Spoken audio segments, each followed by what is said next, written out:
Shalom teman-teman, selamat siang.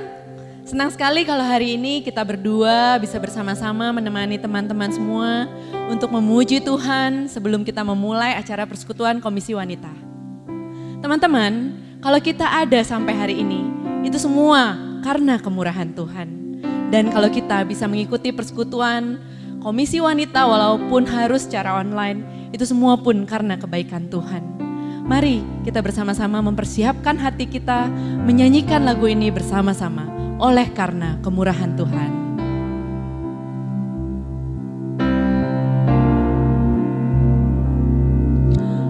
Oleh karena kemurahan Tuhan, ku ada sampai hari ini. Oleh karena kebaikan Tuhan, janji-Mu terjadi bagiku. Oleh karena kemurahan Tuhan. Oleh karena kemurahan Tuhan, ku ada sampai hari ini. Oleh karena kebaikan Tuhan, janji-Mu terjadi bagiku. Sebab Engkau Tuhan yang begitu besar. Sebab Kau besar, perbuatan-Mu ajaib, tiada seperti Engkau. Tiada seperti Engkau, sebab Kau besar, perbuatan-Mu ajaib, tiada seperti Engkau. Tiada seperti Engkau. Sebab Kau besar. Sebab Kau besar, perbuatan-Mu ajaib, tiada seperti Engkau. Tiada seperti Engkau, sebab Kau besar, perbuatan-Mu ajaib, tiada seperti Engkau. Tiada seperti Engkau. Segala kemuliaan hanya layak bagi-Mu Tuhan. Segala pujian, syukur bagi-Mu. Kau hadir dalam hidupku. Kini ku datang sujud di hadapan-Mu, memuji-Mu, menyembah-Mu. Yesus, ku menyembah-Mu. Segala pujian hanya bagi-Mu Tuhan. Segala pujian, syukur bagi-Mu. Kau hadir dalam hidupku. Kini ku datang sujud di hadapan-Mu, memuji-Mu, menyembah-Mu. Yesus, ku menyembah-Mu. Yesus, ku menyembah-Mu. Yesus, ku menyembah-Mu. Yesus, ku menyembah-Mu. Yesus, ku menyembah-Mu. Mari kita berdoa. Bapa di dalam surga, Tuhan kami yang Maha Pengasih dan penuh dengan kasih setia. Terima kasih ya Tuhan, karena kemurahan-Mu kami ada sampai hari ini. Terima kasih ya Tuhan, karena kami boleh mengikuti persekutuan Komisi Wanita pada hari ini. Itu semua juga karena kebaikan-Mu. Tuhan, kami semua sadar bahwa kami adalah manusia-manusia berdosa yang lemah. Oleh karena itu ya Tuhan, kami mau minta tolong ya Tuhan. Jamah setiap kami ya Tuhan, topang setiap kami ya Tuhan. Kami butuh pertolongan-Mu ya Tuhan. Berikanlah kami, setiap kami dimanapun kami berada, hati yang mau diajar Tuhan, a teachable heart. Berikanlah kepada kami ya Tuhan di sini, para ibu-ibu, sebagai istri, juga sebagai mama, juga mungkin sebagai anak, sebagai menantu, sebagai mertua Tuhan. Berikanlah kami hikmat dan bijaksana-Mu ya Tuhan. Berikanlah kami kemampuan, pengertian ya Tuhan, sehingga kami boleh semakin hari diubah, berproses bersama dengan Engkau, bisa menjalankan tugas dan tanggung jawab kami semakin baik dan baik lagi. Sehingga tugas pelayanan yang Kau percayakan ini ya Tuhan, di tengah keluarga boleh menjadi sesuatu yang menyenangkan Engkau dan memuliakan Engkau. Tuhan, kami mau menyerahkan seluruh rangkaian acara persekutuan Komisi Wanita ini dari awal hingga pada akhirnya. Sertai kami yang melayani di sini ya Tuhan, jaga dan lindungi kami. Begitu juga sertai Guru Injil Malvian yang akan membawakan firman. Kiranya ibadah ini menjadi ibadah yang sungguh berkenan dan menyenangkan Engkau. Terima kasih Tuhan, hanya di dalam nama Tuhan Yesus kami berdoa. Amin. Teman-teman, apakah yang kita lakukan ketika kita merasa sendirian? Mungkin sebagian dari kita sangat takut ketika merasa sendirian karena takut bosan, takut kesepian. Maka kita akan segera mencari teman ataupun melakukan aktivitas lain, membuat kue atau ada yang sebagian suka nonton drama Korea ataupun apapun. Kita takut untuk sendirian karena kita takut merasa sepi dan bosan. Teman-teman, apakah teman-teman pernah memakai waktu sendirian ini sebagai suatu kesempatan di mana kita mencari Tuhan? Momen yang tepat di mana kita berbincang-bincang dengan Tuhan dan mendekatkan diri kita kepada Tuhan. Karena ketika kita sering berbicara kepadanya, ketika relasi kita dekat dengan Tuhan, maka kita tidak pernah merasa sendirian dan kita pun boleh merasakan kebaikan-kebaikannya dalam hidup kita. Pada hari ini izinkan saya untuk sharing sedikit pergumulan saya, bagaimana saya dan keluarga saya mengalami kebaikan Tuhan. Bulan Desember yang lalu kami sekeluarga, saya dan suami saya juga ketiga anak saya, kami terpapar COVID-19 waktu kami berlibur di Amerika. Pada awal-awalnya kondisi fisik kami bergejala, saya dan suami saya itu terasa lemas badannya dan rasanya sulit sekali untuk bergerak, pengen tidur seperti gak ada tenaga. Bahkan anak saya yang kecil karena vaksinnya belum full dosis, mereka berdua sempat mengalami demam tinggi. 39, bahkan mereka ribut, lehernya sakit, juga batuk dan pilek. Hal ini terjadi bersamaan, berlima sekaligus. Jadi pada awal-awal beberapa hari itu sungguh keadaannya, kondisinya itu tidak sesuai dengan apa yang kita harapkan. Kami semua kecewa karena ini bukan holiday dan liburan yang kami harapkan. Anak-anak pun kecewa. Dan terus terang pada awal-awal beberapa hari itu mood saya pun menjadi sangat down. Dan saya terus terang mulai merasakan adanya cemas dan takut akan hal-hal yang belum terjadi. Pikiran-pikiran negatif itu terus menyerang saya. Dan puji syukur dalam keadaan seperti itu saya ingat bahwa saya punya Tuhan dan saya terus berbincang-bincang dengan Tuhan. Walaupun saya lemas di ranjang, saya terus ajak Tuhan berbicara. Saya serahkan apa perasaan saya, kekhawatiran saya, kebingungan saya terus ajak Tuhan berbicara.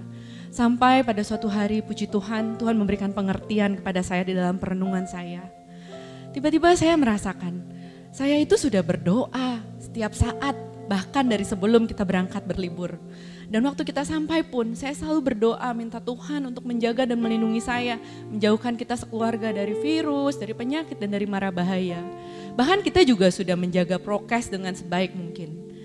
Dan saya yakin Tuhan itu tidak mungkin lupa atau tidak mendengarkan doa saya. Atau dia kelolosan lupa untuk menjaga saya dan keluarga saya sampai kita kena COVID-19.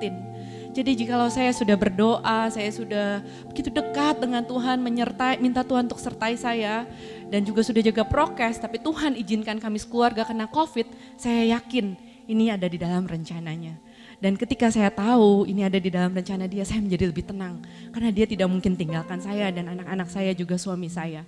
Dia akan menolong saya, Dia pasti akan menyertai kita sampai semuanya selesai. Terus terang teman-teman, waktu saya mendapatkan pengertian itu, saya merasakan ada suatu kelegaan. Saya merasa sedikit lebih tenang. Lalu saya sharingkan perenungan saya itu kepada suami saya, juga kepada anak-anak. Saya perlahan-lahan sudah lebih tenang dan saya sudah mulai bisa kembali men-encourage mereka, men-support mereka. Dan perlahan-lahan kami mulai bisa lebih mulai memikirkan hal apa saja yang bisa kita lakukan walaupun mungkin keadaannya sangat terlimitasi. Kita harus isoman dan kita bawa anak-anak keluar naik mobil puter-puter, lihat-lihat LA, kota LA walaupun harus dari mobil, kita tidak bisa turun. Lalu kita juga kadang beli makanan, take away, makan di hotel ataupun makan di mobil sama anak-anak. Perlahan-lahan ketika kita mulai tenang, damai itu mulai ada dan sukacita itu mulai kami rasakan. Terus kebaikan-kebaikan Tuhan itu mulai kita rasakan. Kita ucapkan bersama dengan anak-anak. Kita fokus akan kebaikan-kebaikan Tuhan. Kita gak mau fokus akan hal-hal yang mengecewakan kita atau hal-hal yang negatif yang menakut-nakutkan kita.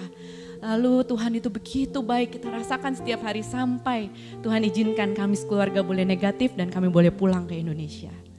Sampai hari ini lucunya anak-anak saya tidak bisa berhenti bercerita. Terus mereka dengan serutu bercerita pengalaman ini. Pengalaman kita kena COVID-19 semuanya berlima di Amerika.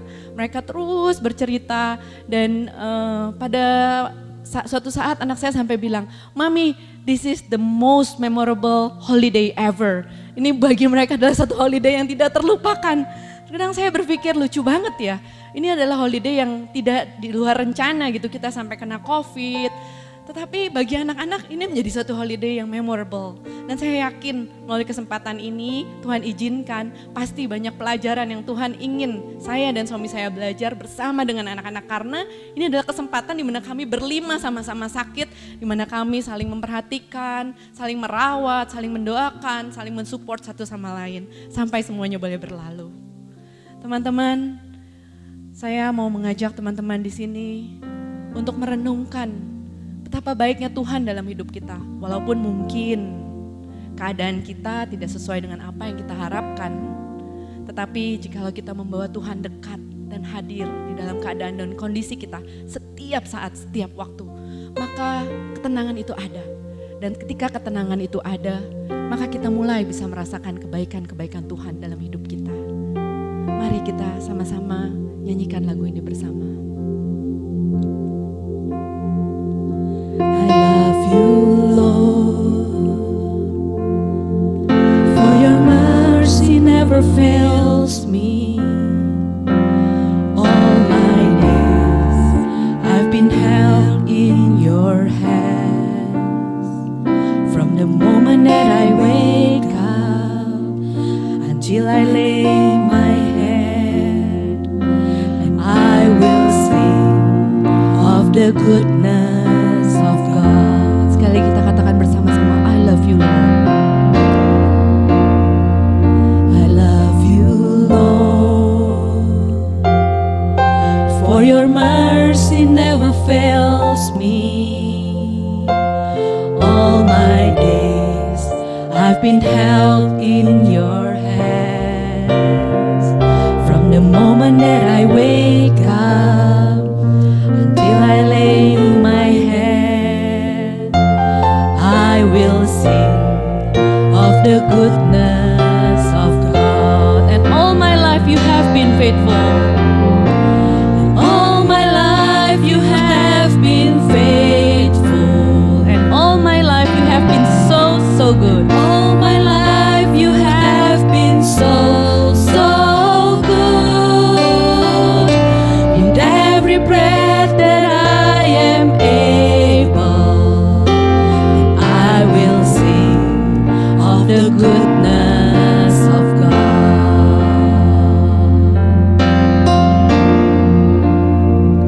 I love your voice. You have led me through the fire, in the darkest night.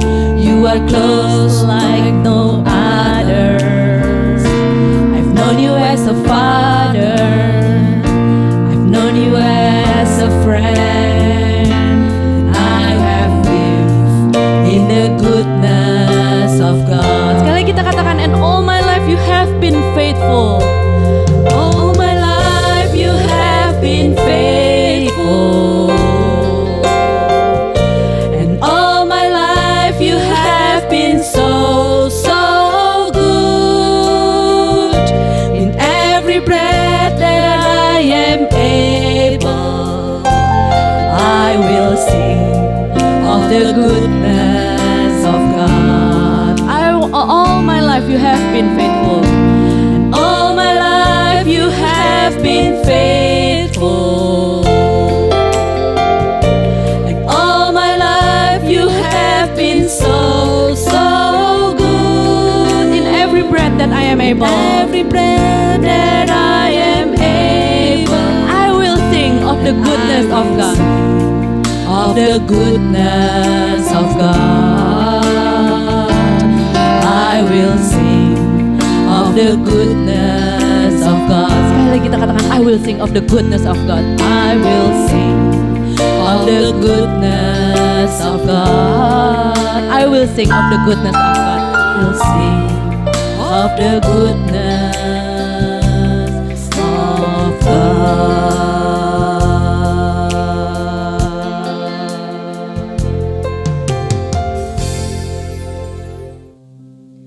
Ya, Tuhan kita adalah Tuhan yang begitu baik.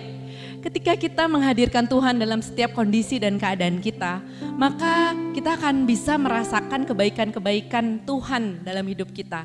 Dan kita menjadi punya banyak cerita yang bisa kita sharingkan kepada orang-orang di sekitar kita. Dan tentunya itu memberikan kekuatan kepada diri kita maupun pada orang-orang di sekitar kita. Teman-teman, pada saat kita sendirian, sekali lagi, apakah kita mau memakai kesempatan ini untuk melatih diri kita, untuk mendekatkan diri kita kepada Tuhan? Karena ketika kita tidak sendirian, ketika ada orang lain, jelas kita tidak akan merasa sendirian. Jelas ada companion di sekitar kita. Tetapi sebetulnya ketika kita sendirian, kita itu tidak pernah sendirian. Karena Tuhan itu selalu ada bersama dengan kita. Apakah kita mau memakai waktu kita ketika kita sendirian sungguh-sungguh untuk merasakan bahwa Tuhan itu ada? Ini adalah momen yang berharga di mana kita harus terus melatih diri kita merasakan bahwa Tuhan itu ada dan begitu dekat dengan kita. Sehingga kita tidak akan takut ketika kita sendirian, bahkan kita merasakan bahwa hubungan kita semakin akrab dengannya. Mari kita pakai waktu ke depan untuk kembali mendekatkan diri kita sebelum kita mendengarkan firman Tuhan. Katakan kepada Tuhan bahwa kita rindu untuk lebih dekat lagi mengenal Dia dan memiliki relasi yang lebih dekat lagi dengannya. Lebih dalam lagi ku rindu Kau Tuhan, lebih dari segala yang ada. Lebih dalam lagi ku cinta Kau Yesus, ku mengasihimu. Sekali kita katakan lebih dalam lagi. Lebih dalam lagi ku rindu Kau Tuhan, lebih dari segala yang ada. Lebih dalam lagi ku cinta Kau Yesus, ku mengasihimu. Ku renungkan firman-Mu Tuhan siang dan malam. Ku renungkan firman-Mu siang dan malam. Ku pegang perintah-Mu dan ku lakukan. Engkau tahu ya Tuhan, tujuan hidupku hanyalah untuk menyenangkan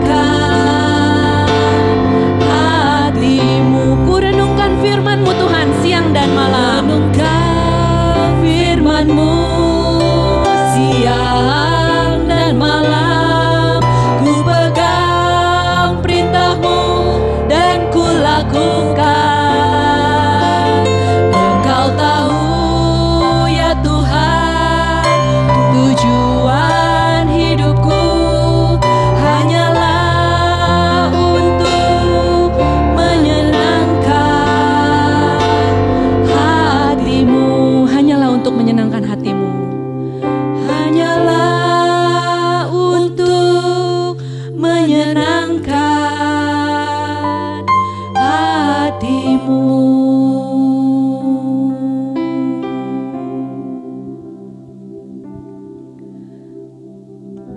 Kepada Guru Injil Malvian kami persilahkan.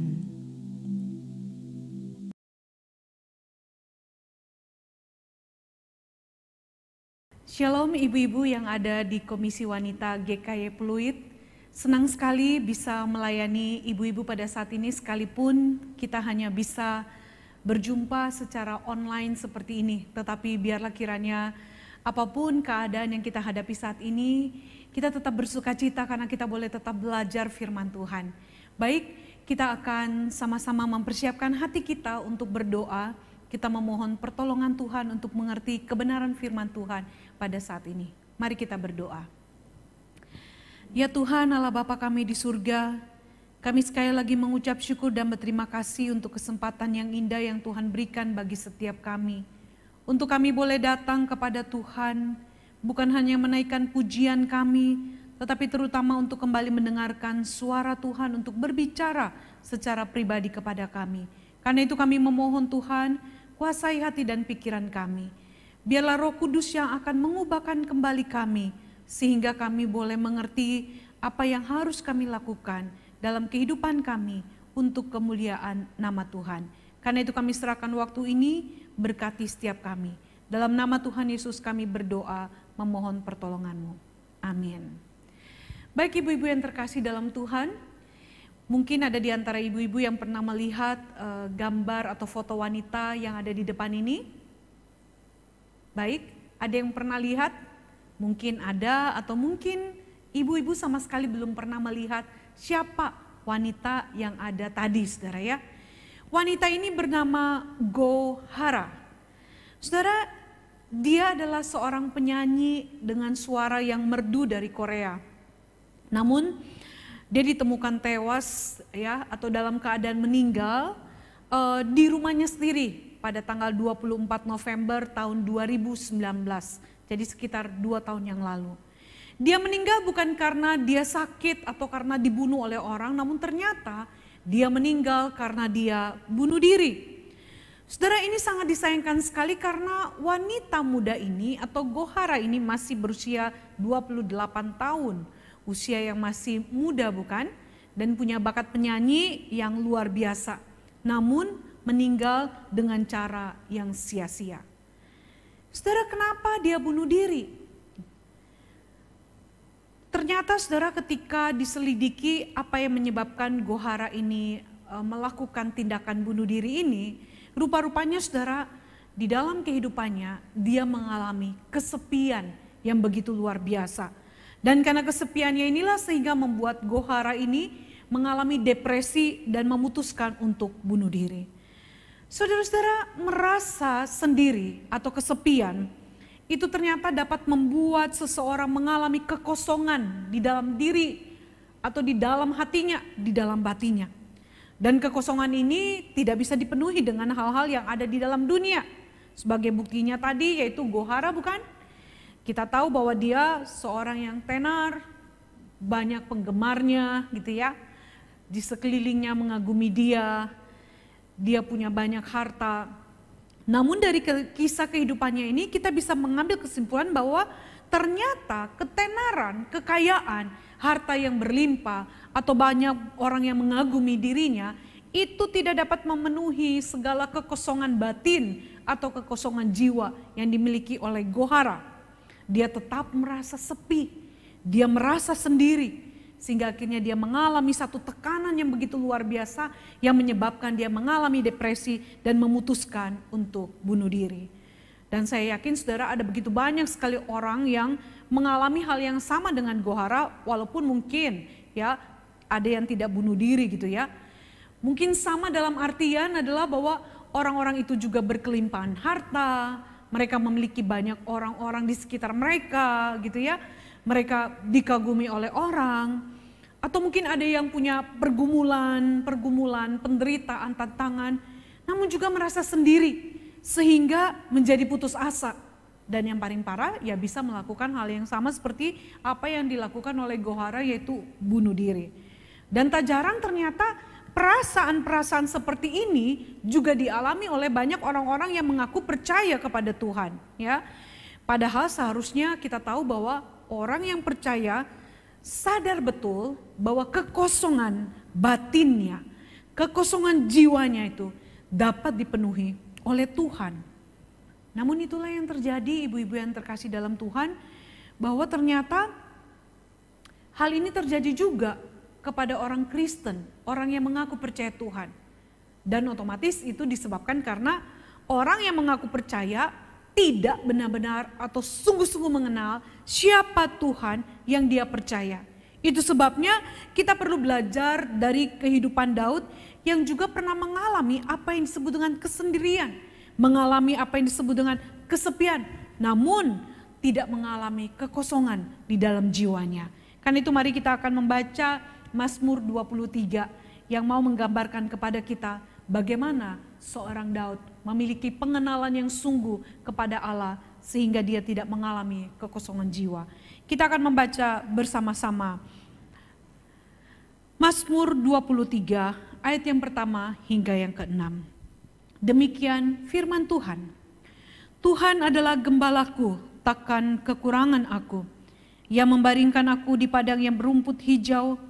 Ia membimbing aku ke air yang tenang. Ia menyegarkan jiwaku. Ia menuntun aku di jalan yang benar oleh karena namanya. Sekalipun aku berjalan dalam lembah kekelaman, aku tidak takut bahaya, sebab Engkau besertaku. Gadamu dan tongkatmu itulah yang menghibur aku. Engkau menyediakan hidangan bagiku di hadapan lawanku. Engkau mengurapi kepalaku dengan minyak, pialaku penuh melimpah. Kebajikan dan kemurahan belaka akan mengikuti aku seumur hidupku, dan aku akan diam di dalam rumah Tuhan sepanjang masa. Demikian firman Tuhan. Ibu-ibu yang terkasih dalam Tuhan, Mazmur 23 yang baru saja kita baca tadi merupakan salah satu bagian Alkitab yang menjadi favorit banyak orang Kristen. Bahkan mungkin di antara kita pun sangat senang ketika membaca bagian firman Tuhan ini. Banyak orang Kristen bahkan mengubah bagian firman Tuhan ini menjadi puji-pujian yang sangat indah sekali tentang Tuhan adalah gembalaku. Hal ini terjadi karena apa, saudara-saudara? Karena jika kita memperhatikan bagian ini bukan hanya sekedar kata-kata atau syair yang indah, tetapi memiliki makna teologis yang sangat dalam sekali. Benar-benar begitu luar biasa menggambarkan Tuhan sebagai gembala yang baik. Dalam Mazmur ini, Daud benar-benar memproklamirkan bahwa Tuhan yang dia percaya adalah gembalanya. Saudara, kenapa Daud menyebut Tuhan sebagai gembala? Saya yakin sekali hal ini tidak lepas dari pengalamannya pada waktu dia masih muda sebagai seorang gembala sebelum dia menjadi seorang raja. Sejak kecil kita tahu bahwa Daud ini menggembalakan domba-dombanya. Dan sebagai gembala, Daud sangat mengerti dan tahu apa yang menjadi tugas dan tanggung jawab seorang gembala. Daud sebagai sang gembala itu, dia bertanggung jawab dengan tugas-tugasnya. Dengan apa yang menjadi tugasnya sebagai seorang gembala. Dia memperhatikan dombanya, dia menemani domba-dombanya, dia merawat dengan begitu luar biasa domba-dombanya. Dia memperhatikan kebutuhan makanan mereka. Bahkan Daud melindungi domba-dombanya dari mara bahaya seperti terkaman singa atau binatang buas yang lain gitu ya. Semak belukar, bahkan jurang yang akan mengancam nyawa daripada domba-dombanya. Dan pengalaman inilah saudara yang dirasakan oleh Daud terhadap Tuhan. Di dalam pengalamannya bersama dengan Tuhan, Daud merasakan bahwa Tuhan hadir dalam kehidupannya bukan hanya sekedar sebagai Tuhan yang begitu jauh, yang tak terjangkau. tetapi Tuhan benar-benar hadir menjadi gembala di dalam kehidupannya. Dan Daud sungguh merasakan dan melihat bagaimana Tuhan memperlakukan dirinya sebagai seorang domba yang begitu dikasihi oleh Tuhan. Dan sebagai domba, Daud melihat bagaimana Tuhan menjadi gembala yang luar biasa. Gembala yang menuntun kehidupannya, saudara, yang selalu berjalan bersama dengan dia, yang selalu memperhatikan, yang menyediakan apa yang diperlukannya. Dan hal ini kita bisa lihat di dalam ayat demi ayat dari Mazmur yang kita baca, yang akan kita perhatikan bersama-sama, sehingga kita pun menjadi orang-orang yang sadar betul bahwa kekosongan yang ada di dalam diri kita itu hanya dapat dipenuhi oleh Tuhan yang adalah Sang Gembala itu sendiri. Saudara, kita akan lihat yang pertama di dalam ayat yang pertama. Di sana Daud berkata bahwa ia tidak kekurangan. Saudara, perhatikan bagian ini, saudara. Saya yakin sekali bahwa maksud perkataan Daud bahwa dia katakan bahwa takkan kekurangan aku di sini, saudara, bukan hanya berkaitan dengan hal-hal yang materi saja.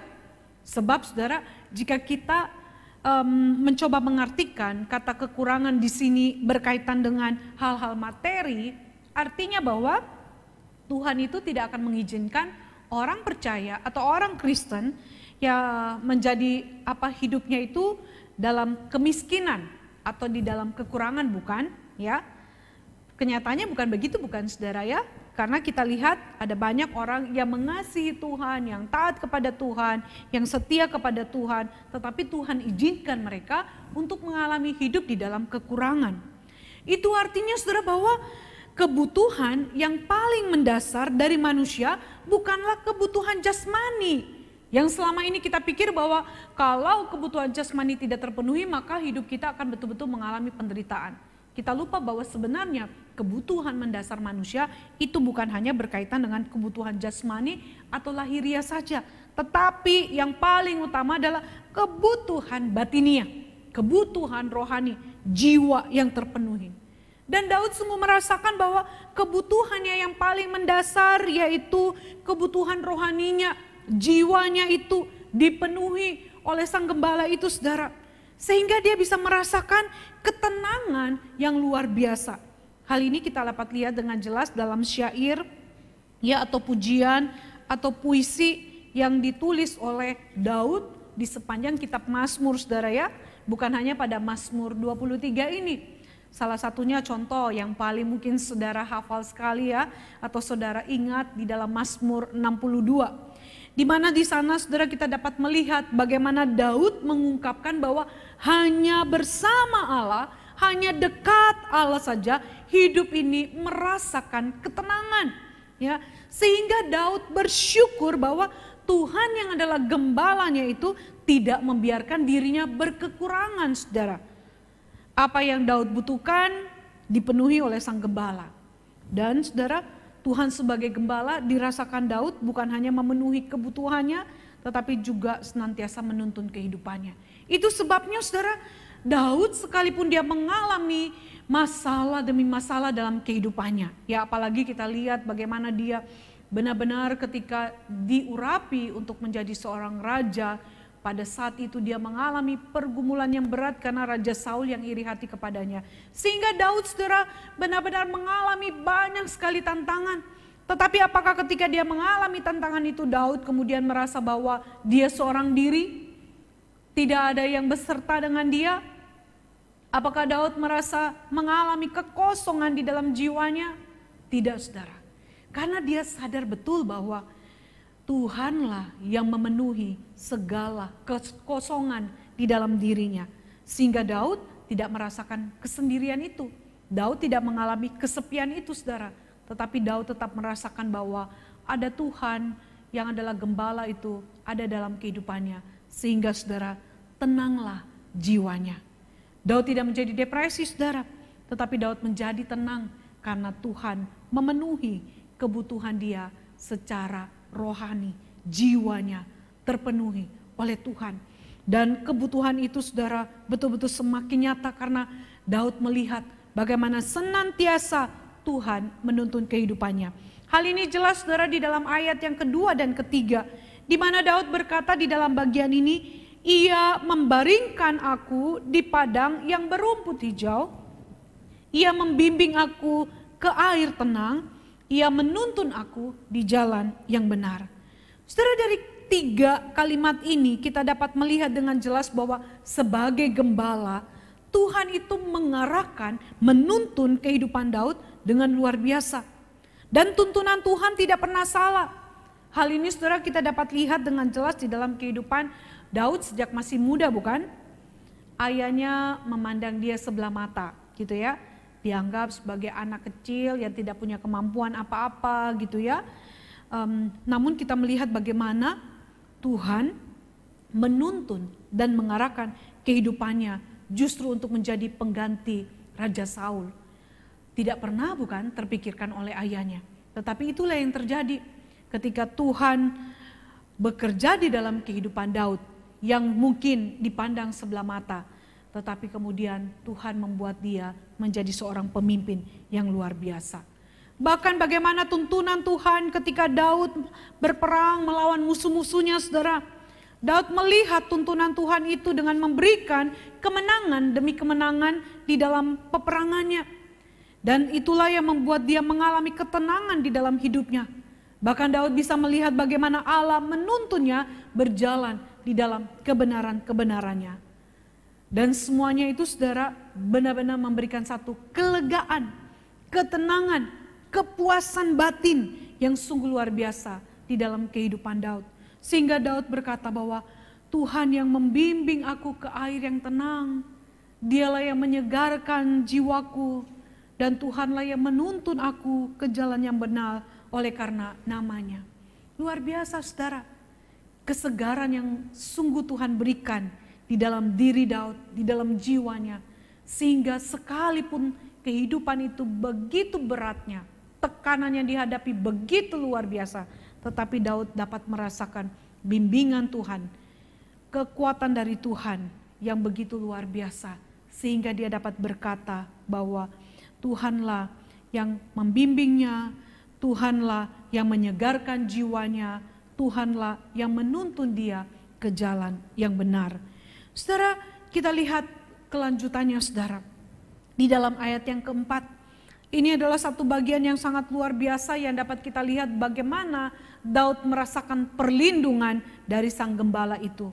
Daud berkata, sekalipun aku berjalan dalam lembah kekelaman, aku tidak takut bahaya, sebab engkau besertaku, gadamu dan tongkatmu itulah yang menghibur aku. Saudara, di dalam pengalaman hidupnya berkali-kali Daud diperhadapkan pada situasi atau kondisi-kondisi di mana satu-satunya pilihan adalah berhadapan dengan situasi itu. Perhatikan, satu-satunya pilihan yaitu harus menghadapi atau berhadapan dengan situasi itu. Kalau orang lain mungkin bisa menghindar saudara atau memilih lari. Daud justru sebaliknya, dia tidak punya pilihan selain dia tetap berada dalam situasi itu dan dia harus menghadapi situasi itu. Hal ini dapat kita lihat ketika yang bagaimana Daud dikejar-kejar oleh Saul saudara. Bahkan yang paling menyedihkan dalam kehidupan Daud adalah ketika dia dikejar-kejar oleh anaknya sendiri Absalom yang mau membunuh dia gitu ya. Situasi ini saudara benar-benar satu situasi yang digambarkan oleh Daud seperti lembah kekelaman, lembah bayang maut, di mana dia sedang menghadapi kematian di hadapannya saudara. Di mana kematian itu begitu dekatnya dengan Daud pada saat itu. Namun saudara, kita melihat di sini apakah Daud kemudian mengalami kegentaran yang begitu luar biasa, dia kemudian mengalami depresi yang begitu luar biasa, sehingga dia melupakan Tuhan pada waktu itu saudara? Sama sekali tidak. Sekalipun mungkin kadang-kadang Daud mengalami jatuh bangun di dalam kerohaniannya. Tetapi Daud sadar betul bahwa Tuhan ada, sehingga Daud tidak menjadi gentar, Daud tidak menjadi takut. Karena Daud memiliki keyakinan bahwa Allah tidak pernah meninggalkan dirinya. Itu sebabnya saudara, Daud berkata, aku tidak takut bahaya, sebab engkau besertaku. Saudara, kata beserta artinya ada bersama-sama. Beserta artinya ada bersama-sama. Artinya bahwa Allah senantiasa ada bersama-sama dengan Daud di dalam seluruh situasi kehidupan yang dihadapinya, di dalam seluruh keadaan yang sedang dihadapinya, saudara. Dan Allah yang ada bersama-sama dengan dia itu memiliki gadah dan tongkat yang melambangkan apa, saudara? Melambangkan kuasa Allah yang akan senantiasa memberikan pertolongan dan perlindungan bagi diri Daud. Sungguh luar biasa, saudara, perlindungan dari Sang Gembala yang agung itu. Itu sebabnya Daud sekalipun ada musuh-musuh di hadapannya, dia tetap tenang. Sekalipun mungkin secara manusia ada sedikit rasa khawatir, tetapi Daud tidak membiarkan dirinya dikuasai oleh kekhawatiran itu. Daud tidak membiarkan dirinya dikuasai oleh ketakutan itu. Dia berusaha untuk tetap tenang karena dia tahu bahwa Allah hadir begitu dekat dengan dirinya. Allah sedang menjamahnya, bahkan mengurapinya sehingga musuh-musuhnya tidak dapat melawan dirinya, saudara. Hal ini kita bisa melihat jelas ayat kelima, saudara. Daud mengatakan apa? Engkau menyediakan hidangan bagiku di hadapan lawanku. Engkau mengurapi kepalaku dengan minyak, pialaku penuh melimpah. Dan itulah, saudara, betapa luar biasanya Daud merasakan bagaimana kehadiran Tuhan itu dalam kehidupannya, memberikan segala sesuatu yang dia butuhkan, saudara. Dia merasakan betapa Allah Sang Gembala itu tidak pernah meninggalkan dirinya, saudara. Itu sebabnya, saudara, yang menarik sekali sebagai kesimpulan di dalam Mazmur yang ditulis oleh Daud ini, saudara, di ayat 6 Daud mengatakan apa? Dia mengatakan bahwa karena Tuhan telah menjadi gembala dalam hidupnya, maka kebajikan dan kemurahan akan mengikutinya di sepanjang hidupnya dan akan terus berada bersama dengan Tuhan sampai selama-lamanya. Sungguh luar biasa, saudara. Bagaimana Daud merasakan bahwa sebagai gembala itu Tuhan bukan hanya akan memimpin kehidupan Daud di dunia saja, tetapi pimpinan, perlindungan, penyertaan Tuhan itu akan terus ada sampai selama-lamanya. Artinya bahkan sampai berjumpa dengan Tuhan, Daud dapat melihat dengan semakin sempurna Sang Gembala itu yang akan senantiasa ada bersama-sama dengan dia sampai selama-lamanya di dalam kekekalan. Sungguh luar biasa, saudara. Itulah yang terjadi dalam kehidupan seorang yang mengenal siapa Allahnya, saudara. Dari Mazmur ini benar-benar kita dapat melihat bahwa pengalaman yang indah bersama dengan Tuhan akan membawa pribadi orang itu untuk mengenal Allah dengan sungguh luar biasa. Mengalami pengenalan yang sejati kepada Allah, saudara. Daud di dalam pengalamannya bersama dengan Allah itu membawa dirinya untuk benar-benar mengenal siapa Allah. Allah bukan hanya sekedar pencipta alam semesta, namun dia juga adalah Tuhan Gembala yang agung, Gembala yang tidak pernah meninggalkan dirinya. Oleh sebab itu, saudara, bagi Daud hanya Allah lah satu-satunya Gembala dalam hidupnya. Tidak ada hal yang lain atau apapun di dalam hidup ini yang dapat menggantikan posisi Allah sebagai Gembala di dalam kehidupannya, saudara. Berbeda sekali bukan dengan begitu banyak orang-orang Kristen pada saat ini. Tahu, saudara, bahwa Yesus adalah Gembala yang baik. Tahu, saudara, bahwa Yesus itu adalah Gembala yang agung. Tetapi kenyataannya tidak mau menjadikan Yesus sebagai Gembala di dalam hidupnya. Tidak mau menjadikan Yesus yang menjadi penuntun yang memimpin kehidupannya.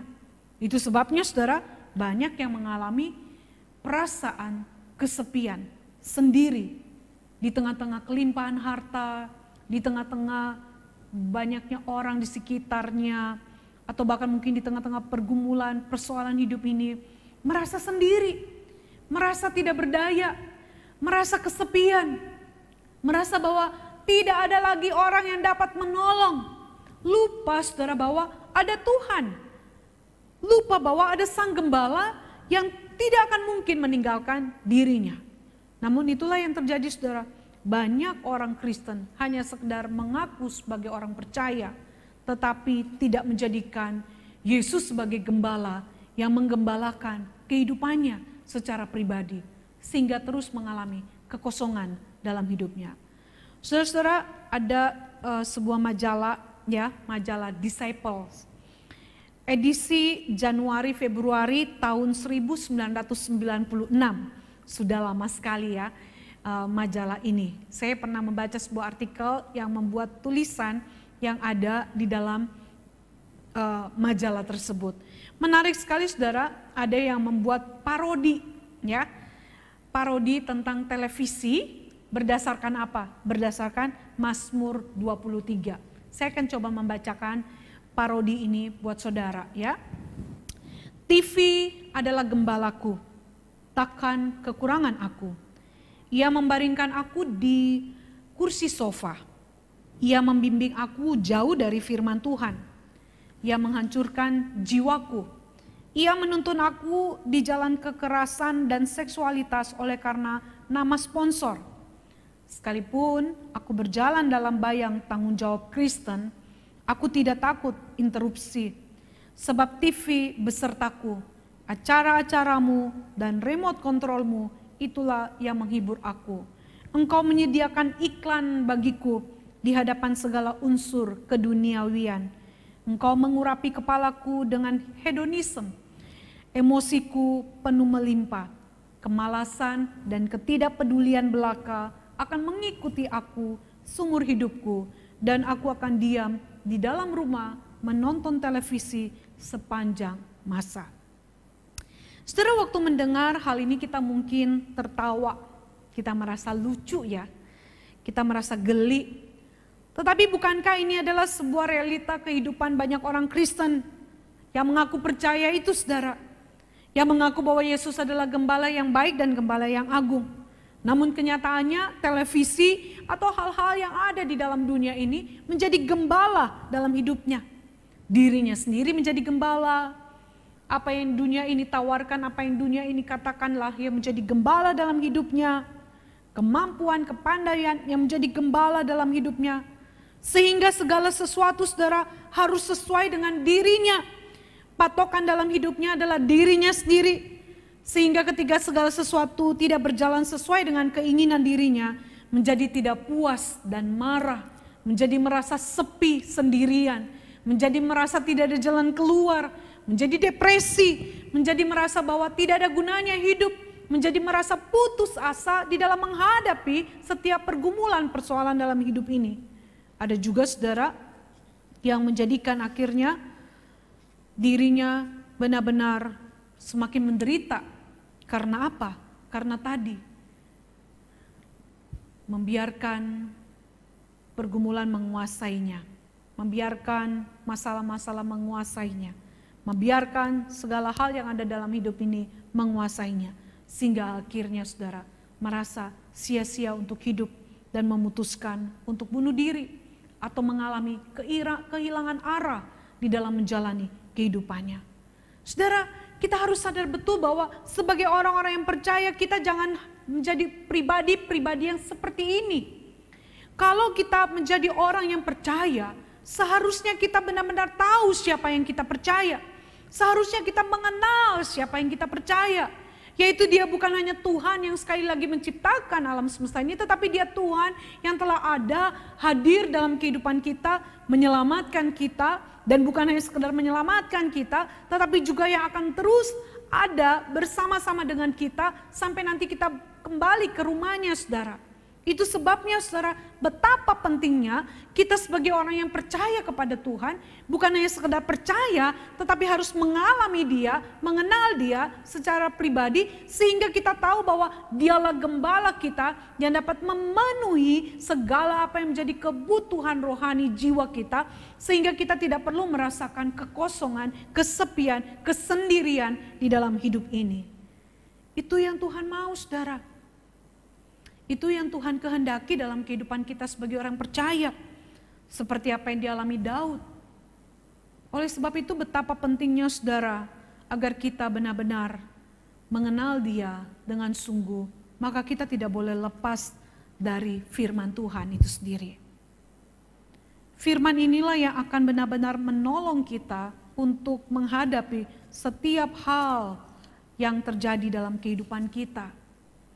Sebab sebagai gembala yang agung itu, dia telah menuangkan seluruh isi hatinya di dalam firman-Nya. Dan firman-Nya inilah yang akan terus menuntun kita, menolong kita, sehingga saudara kita tidak perlu mengalami perasaan-perasaan ditinggalkan, perasaan-perasaan sepi sendiri. Sebab yang sesungguhnya sebagai orang percaya, Allah ada dalam hidup kita. Dia tidak pernah meninggalkan kita. Itulah arti bahwa dialah Allah Immanuel, Allah yang beserta dengan kita, yang tidak akan pernah meninggalkan kita. Allah hanya rindu supaya kita betul-betul mengenal pribadinya, sehingga kita dapat merasakan kehadirannya yang sungguh dalam kehidupan kita. Dan itulah saudara yang saya alami juga di dalam kehidupan saya secara pribadi saudara. Saya dahulu waktu kecil lahir dari keluarga yang sangat mampu saudara. Papa saya orang yang sangat sukses di daerahnya. Dia memiliki banyak sekali harta. Sehingga saya menjadi orang atau anak Tuhan yang bertumbuh bahwa hidup itu akan berarti kalau punya banyak harta, punya banyak segala-galanya. Namun yang terjadi adalah Tuhan mengizinkan papa saya bangkrut. Jujur waktu itu saya merasa marah. Saya merasa Tuhan tidak baik, Tuhan tidak adil. Saya merasa sedih sekali. Saya merasa Tuhan meninggalkan keluarga saya. Karena dari rumah yang besar, 9 kamar, kemudian kami harus tinggal di rumah kontrakan yang hanya tinggal 3 kamar. Papa yang dulu itu punya mobil Range Rover, akhirnya itu dijual semua hartanya untuk menutupi hutang-hutang. Karena dia ditipu oleh temannya saudara. Saya waktu itu menjadi anak yang marah sekali pada Tuhan.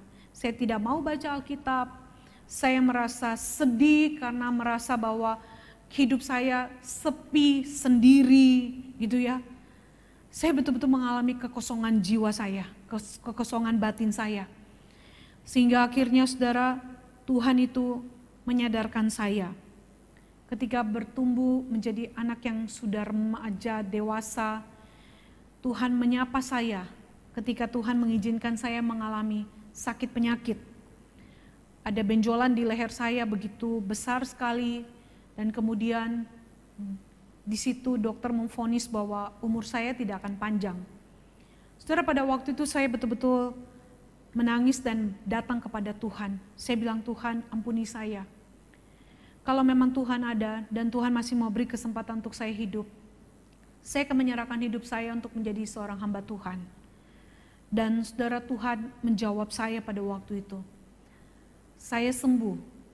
Itu sebabnya saya bisa ada bersama-sama dengan saudara hingga pada saat ini. Dan disitulah saya menyadari bahwa hidup ini bukan dibangun oleh hal-hal yang ada di dalam dunia ini. Hidup ini harus dibangun berdasarkan pengenalan akan Tuhan yang benar. Bagaimana kita harus mengalami Tuhan dengan sungguh. Supaya saudara, ketika kita mengalami persoalan yang begitu berat dalam hidup kita, kita tidak akan merasa bahwa Tuhan membiarkan kita sendiri. Kita tidak akan merasa bahwa kita mengalami kesepian di tengah-tengah segala apa yang ada di dalam hidup ini. Tetapi kita akan tetap merasakan bahwa Tuhan ada sekalipun kita sedang dalam keadaan yang sulit. Tuhan ada sekalipun kita dalam keadaan apapun yang kita alami saat ini. Dia tidak pernah meninggalkan kita. Dia selalu menyertai kita. Dan dia akan memenuhi apa yang menjadi kebutuhan kita, terutama batinia kita. Sehingga kita akan tetap kuat menghadapi setiap persoalan dalam hidup ini. Dan itulah yang membentuk saya saudara. Pengalaman yang indah yang Tuhan berikan ketika saya masih usia remaja itu menolong saya hingga pada saat ini untuk tetap dapat benar-benar merasakan seperti apa yang dikatakan Daud, bahwa Tuhan itu gembala yang baik, Tuhan gembala yang agung, yang tidak akan pernah meninggalkan kita. Sehingga kita tidak perlu merasa sepi, kita tidak perlu merasa sendiri. Sekalipun mungkin orang-orang di sekitar kita meninggalkan kita, tetapi ingat satu hal, bahwa Dia sang gembala itu tidak akan pernah sedetik pun meninggalkan kita. Dia yang adalah gembala yang agung itu akan benar-benar hadir dalam kehidupan kita, bahkan menuntun kita sampai kepada kekekalan. Karena itu saudara, hal yang terpenting dalam kehidupan orang percaya, kenal Dia dengan sungguh. Alami Dia dalam kehidupan kita. Sehingga saudara, kita tidak akan merasa sendiri, sepi, tetapi kita akan tetap merasa ada Dia, ada kehadiran Tuhan, Sang Gembala itu di dalam kehidupan kita. Sehingga sekali lagi, apapun masalah yang kita hadapi, kita tidak menjadi takut dan gentar. Karena ada Sang Gembala yang berjalan di depan kita, menuntun kita sampai ke tempat di padang rumput yang hijau. Bahkan yang akan membimbing kita ke air yang tenang, yang dapat menyegarkan jiwa kita. Karena itu mari kita jadikan Yesus menjadi Gembala yang agung, yang menuntun senantiasa hidup kita sampai pada kekekalan. Mari kita berdoa. Ya Tuhan Allah Bapa di surga, kami mengucap syukur dan berterima kasih. Firman Tuhan melalui Daud mengingatkan kami kembali betapa Tuhan tidak pernah meninggalkan kami. Bahwa Tuhan hadir dalam kehidupan kami. Karena itu hamba berdoa untuk seluruh ibu-ibu yang merenungkan firman-Mu pada saat ini. Tolong mereka. Mungkin ada yang mengalami kesepian, kesendirian akibat pergumulan yang mereka hadapi. Biarlah pada saat ini Tuhan kembali hadir menyatakan diri-Mu Tuhan secara pribadi. Untuk membuat mereka menyadari bahwa mereka tidak sendiri. Ada Tuhan dalam kehidupan mereka. Karena itu hamba sungguh menyerahkan ibu-ibu Tuhan dimanapun mereka berada. Kuatkan dan teguhkan iman mereka. Dan biarlah mereka juga terus menjadikan Tuhan Yesus menjadi Gembala yang agung yang menuntun kehidupan mereka. Terima kasih Tuhan Yesus untuk firman-Mu. Di dalam nama Tuhan Yesus kami berdoa dan mengucap syukur. Amin. Demikian firman Tuhan, Tuhan Yesus memberkati saudara sekalian. Amin.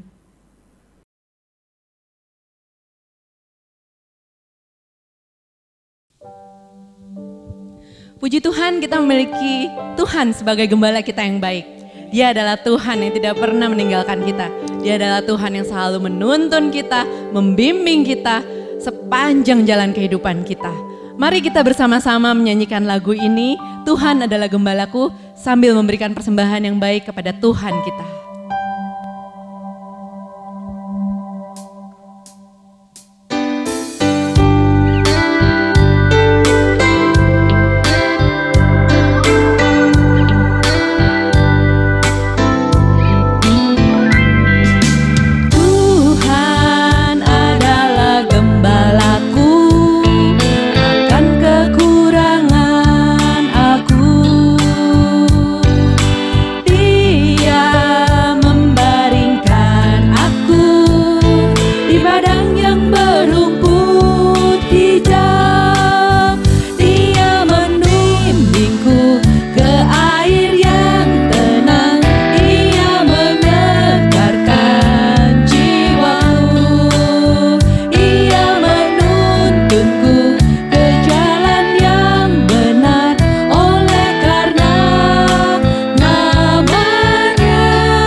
Sekalipun aku berjalan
kita berdoa.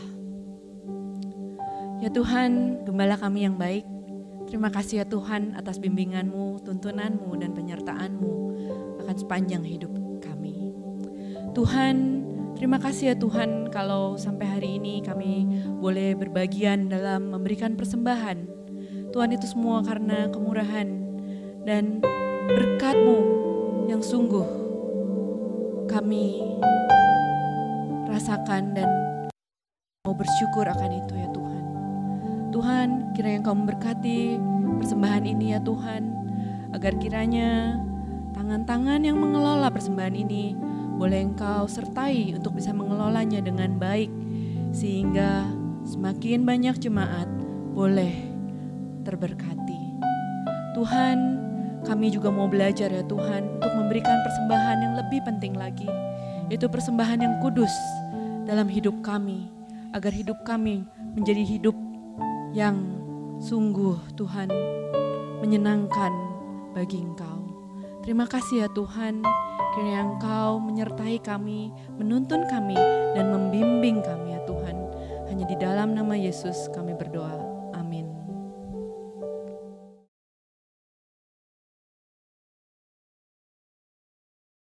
Shalom ibu-ibu sekalian, saya berharap kita semua dalam keadaan sehat, damai sejahtera, dan sukacita. Tuhan adalah gembala kita yang baik. Ia berjanji memimpin kita ke padang yang berumput hijau dan ke air yang tenang. Akhir-akhir ini hati kita dibuat galau karena kasus Omikron yang meningkat. Tetapi mari ibu-ibu sekalian, kita jangan membiarkan kekhawatiran, bahkan ketakutan menguasai kita. Tapi biarlah kita menyerahkan hidup kita kepada Tuhan. Pegang janji Tuhan. Di tengah-tengah situasi yang tidak menentu, biarlah damai sejahtera Kristus yang melampaui segala akal boleh memelihara hati kita. Amin. Pada hari ini kita bersyukur kepada Tuhan. Tuhan mengutus hamba-Nya, Guru Injil Malvian, untuk memberitakan firman Tuhan di tengah-tengah kita. Kita percaya firman Tuhan telah memberkati kita sekalian.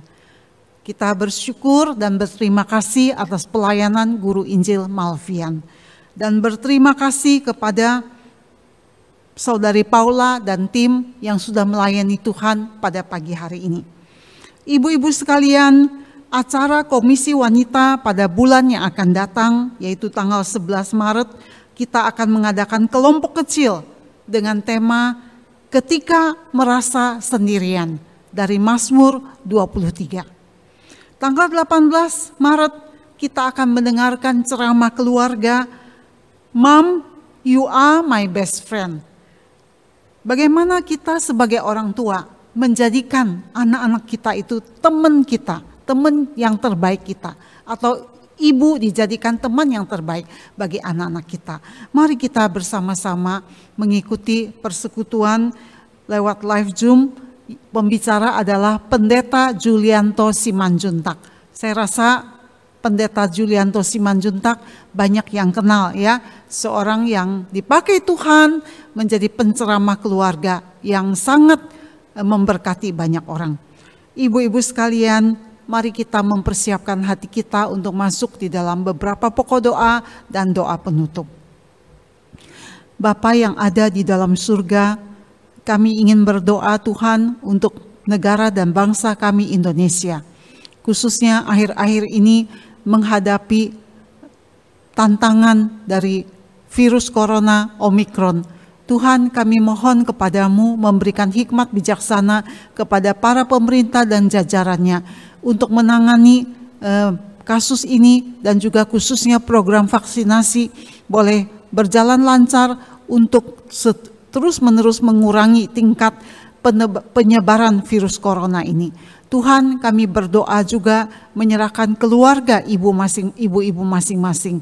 Tuhan, tutup bungkus kami dengan darah Yesus Kristus. Lindungi setiap kami, anak-anak, suami, keluarga kami, sehingga kami boleh terbebas daripada virus ini. Dan dengan hati yang tenang, kami boleh menjalankan aktivitas kami hari demi hari. Kiranya damai sejahtera, sukacita, berkat, anugerah Tuhan dicurahkan kepada setiap ibu-ibu sekalian dengan berlimpah-limpah. Di dalam nama Tuhan Yesus kami berdoa dan mengucap syukur. Amin. Persekutuan kita selesai. Tuhan memberkati ibu-ibu sekalian. Sampai berjumpa di persekutuan yang akan datang.